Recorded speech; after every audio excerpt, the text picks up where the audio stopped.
कृण्वन्तो विश्वमार्यम अपघ्नन्तो अरावणः। आज हमें समझना है, आज युवा अपने आप को नास्तिक कहना कूल समझता है, एस्थेटिक समझता है।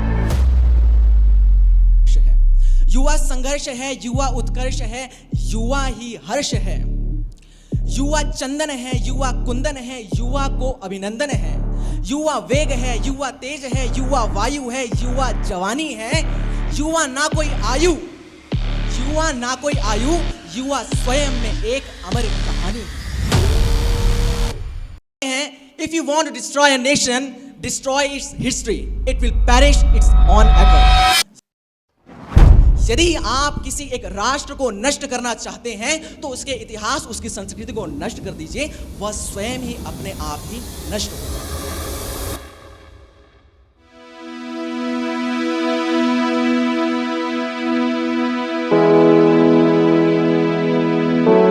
मैं हार्दिक आर्य, आत्मोन्नति केंद्र के चतुर्वर्षीय पाठ्यक्रम का एक विद्यार्थी आज आपके समक्ष इस विषय की आर्ष ग्रंथों में युवा निर्माण के क्या सूत्र हैं, इस विषय में आपके समक्ष कुछ अपने विचार रखना चाहूंगा।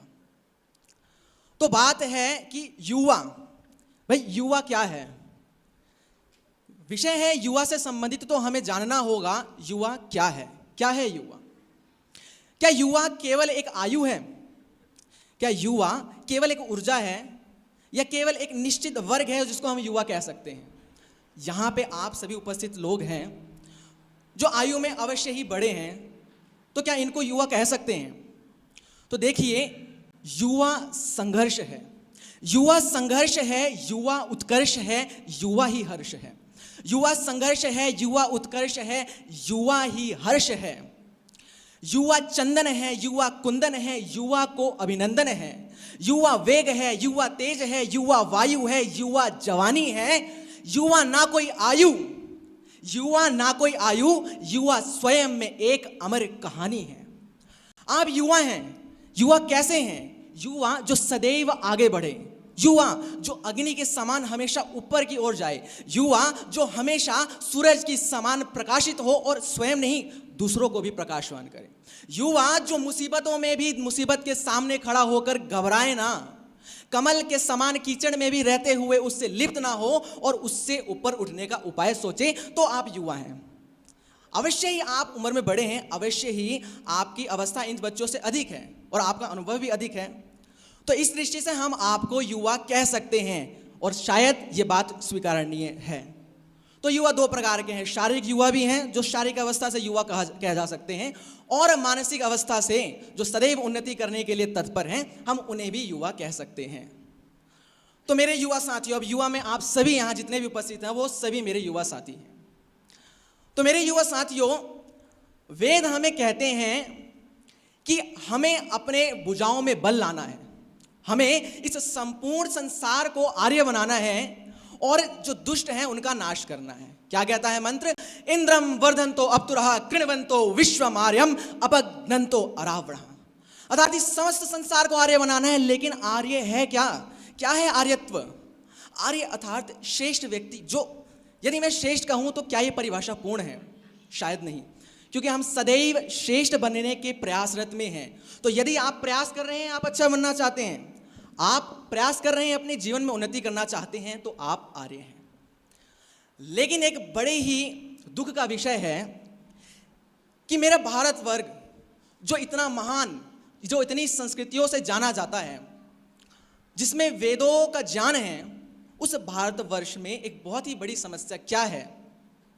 आज जो विदेशी परंपरा, जो विदेशी संस्कृति, जो विदेशी प्रभाव है, वो हम पे कहीं ना कहीं हावी हुए जा रहा है। जो पाश्चात्य संस्कृति का जो राक्षस है, वो अपने नोकीले पांव हमारी भारत माता के वक्ष स्थल में गाड़ रहा है और भारत माता का वक्ष स्थल लहू लुहान हुए जा रहा है। भारत माता हमसे सहयोग की गुहार कर रही है, और क्या गुहार कर रही है कि उठो जवानों, देश की वसुंधरा पुकारती, पुकारता है देश पुकारती माँ भारती। किसी गायक ने शायद ये सही गीत लिखा था कि नौजवानों उठो देख लो, देश का युवा कहाँ जा रहा है। आज हमें समझना है, आज युवा अपने आप को नास्तिक कहना कूल समझता है, एस्थेटिक समझता है, यानी कि मैं अपने आप को नास्तिक कहूँ तो मैं कूल हूँ। युवा सोचता है कि लॉजिक और साइंस मुझे आता है, मैं पढ़ रहा हूँ इसलिए मैं कूल हूँ। वो कहता है कि देखिए मैं लॉजिक जानता हूँ, मैं साइंस जानता हूँ, इसलिए मैं श्रेष्ठ हूँ, और हमारे ग्रंथों में केवल ये ईश्वर आत्मा इन सब के बारे में लिखा हुआ है, इसलिए उसमें कुछ खास बात है नहीं।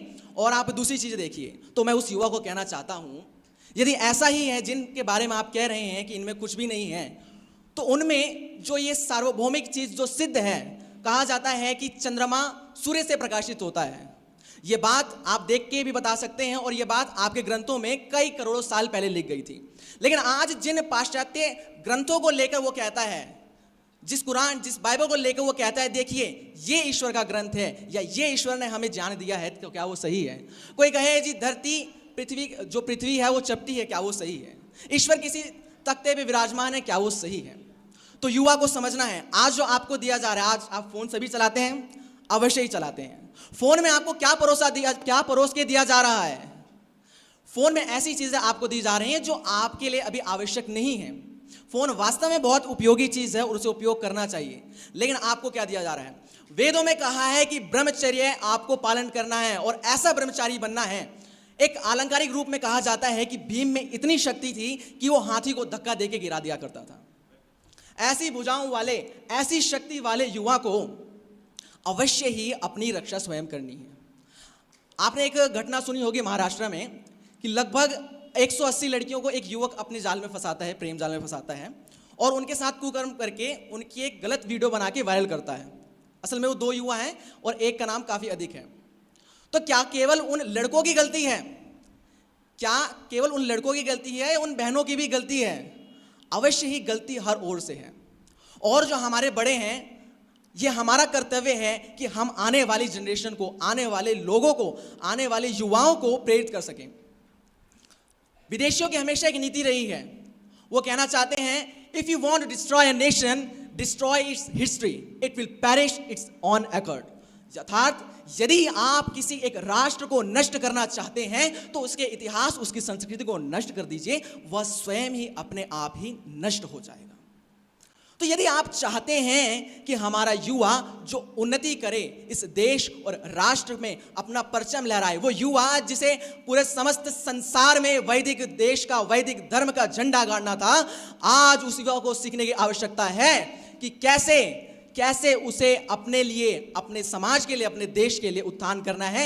यही वेद बताते हैं, यही महर्षि दयानंद अपनी पुस्तक सत्यार्थ प्रकाश में बताते हैं। और अवश्य ही यदि आपको कभी समय मिले तो उस पुस्तक को अवश्य पढ़िए। मेरे प्यारे युवा साथियों, मैं आपको कहना चाहता हूं कि मैं जो कह रहा हूं उस बात पे पूरी तरह विश्वास करने की आवश्यकता नहीं है। आप जो बैठे हैं मैं उन्हें भी कह रहा हूं, हो सकता है मैं गलत भी हूं, हो सकता है मेरी बातों में कमियां भी हों। इसलिए आपको ये नहीं देखना है कि आर्य समाज सच कह रहा है या कोई और मत सच कह रहा है या कोई बाइबल सच कह रही है। आपको ढूंढना है सत्य क्या है, कौन सही है ये नहीं, क्या सही है इस पे फोकस करना है, तब जाके आप उद्धार कर सकते हैं।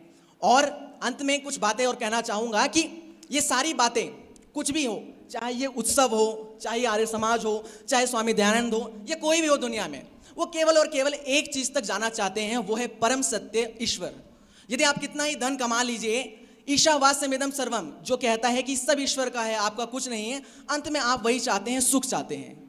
तो युवा कितना ही विकास कर ले, कितना ही उन्नति कर ले, ये राष्ट्र रक्षा, ये उत्सव, ये पुस्तकें, ये सब एक ही चीज़ की इशारा करती हैं, ताकि आप परम सुख ईश्वर तक पहुंच सके, उस सुख को प्राप्त कर सकें। तो उसके लिए आध्यात्मिक ज्ञान भी होना बहुत ही आवश्यक है। तो जो आत्मोन्नति सेंटर जहां से मैं आया हूं, वो भी प्रयासरत है कि जो युवा हैं, जो बौद्धिक स्तर पे एक सक्षम युवा है, वो यदि कुछ राष्ट्र के लिए, कुछ समाज के लिए करना चाहता है, तो आत्मोन्नति केंद्र उसका स्वागत करता है। तो अपनी वाणी को विराम देते हुए कुछ पंक्तियां आपके लिए कहना चाहता हूं कि मन के जीते जीत है, मन के हारे हार। यदि आपने मन में ले लिया संकल्प, तो मन के जीते जीत है, मन के हारे हार। हार गए वो जो जिन पे है धिक्कार, धिक्कार है उन पे जो देखे ना सपना, सपना देखना है अधिकार ही असल अपना। और मेरे दोस्तों, मेरे मित्रों, मैं अंत में अपने वक्तव्य को विराम देते हुए 4 पंक्तियां एक युवा जो आप युवाओं से कहना चाहता है, ये कह के अपनी वाणी को विराम देना चाहूंगा। क्या कह रहा हूं मैं? कि इस विप्लव के सागर में मैं तूफान उठाने निकला हूं। इस विप्लव के सागर में मैं तूफान उठाने निकला हूं। हर नर सिंह सपूतों को मैं याद दिलाने निकला हूं कि इस विप्लव के सागर में मैं तूफान उठाने निकला हूं। हर नर सिंह सपूतों को मैं याद दिलाने निकला हूं। हे विश्व के युवाओं जगो, मैं तुम्हें जगाने निकला हूं, मैं तुम्हें जगाने निकला हूं। बहुत बहुत धन्यवाद आप लोग।